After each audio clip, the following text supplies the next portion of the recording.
베일에 쌓여있던 북러 정상회담 장소도 언론을 통해 공개가 되면서 회담 시작이 가시권에 들어왔습니다. 하지만 러시아가 과연 북한이 원하는 걸 선뜻 다 줄까요? 신재우 기자와 함께 관련 얘기 나눠보겠습니다. 신 기자, 많은 전문가들이 북한 재래식 무기와 러시아의 핵 기술이 교환될 거다라고 예상을 하고 있습니다만 과연 이게 진짜 실천이 되겠습니까? 네, 우크라이나 전쟁이 장기화됨에 따라 러시아가 포탄이나 탄약이 부족한 만큼 재래식 무기를 요청하는 것은 기정사실화된 것으로 보입니다. 북한 재래식 무기 대부분은 러시아제 기준으로 설계가 됐기 때문에 러시아 입장에서 호환성 문제가 없어 실전에서 당장 운용이 가능하기 때문입니다. 이번에 러시아가 요청할 가능성이 있는 KN-23만 해도 별명이 러시아 탄도미사일 이름을 딴 북한판 이스칸데르 아니겠습니까? 맞아요.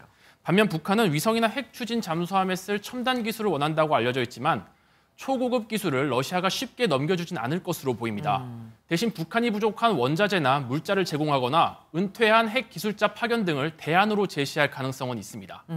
북한이 제공할 수 있는 재래식 무기는 도대체 얼마나 있을까요? 네, 우리나라와 한번 비교를 해보겠습니다. 야포는 우리가 5,600여 문, 북한이 8,800여 문을, 다연장 방사포는 우리가 310여 문, 북한이 거의 20배에 가까운 5,500여 문을 가지고 있습니다. 모든 면에서 북한이 절대적인 숫자는 많지만 대부분 전력이 노후화돼 실전 능력에선 훨씬 밀린다는 평가가 많습니다. 북한이 핵무기든 비재칭 전력에 목을 매는 이유도 우리 재래식 전력을 따라잡기 어렵다는 것을 알고 있다는 방증입니다.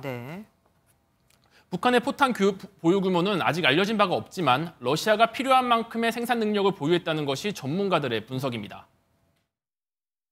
전국적으로 이 포탄과 탄약 생산 기지들이 형성돼 있다. 러시아의 그 포탄 기준에 맞게 단시간 내에 대량 생산할 수 있는 곳은 사실상 북한 이외에는 없습니다. 그렇군요.